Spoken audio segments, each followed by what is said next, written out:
If you get pain in this part of your forearm down here, it's most likely going to be tennis elbow, or what is more formally known medically as lateral epicondylalgia. What happens is the muscle that comes down here onto the back of your wrist, which stabilizes your hand when you're lifting knuckles up or doing a backhand in tennis.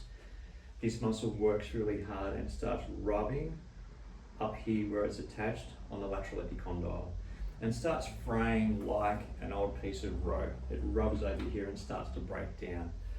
So it can be, if you just take up tennis, but usually not despite the name, or if you're doing a lot of things at work or in some other part of your life where you're doing a lot of gripping and lifting, especially with your knuckles up. Now there's some key exercises to do to fix this problem. Don't go straight to a cortisone injection. A lot of people do that. All it does is get rid of the pain, but makes the tendon weaker so that when the cortisone wears off, the pain comes back even worse. A few really important tips. Make sure when you lift things, don't lift and grip with a knuckle up position. Always go palms under if possible. If not, grip with a thumb up position. Last option is always knuckles up.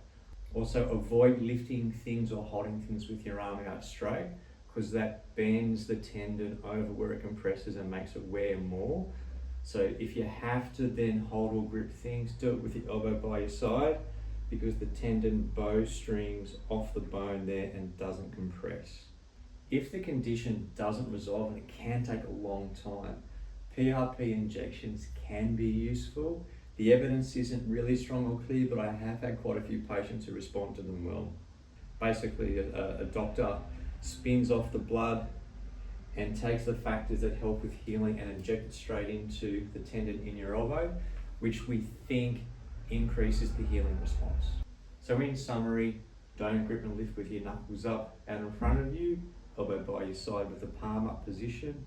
Do the strengthening exercises, they're absolutely crucial, and don't get a cortisone injection.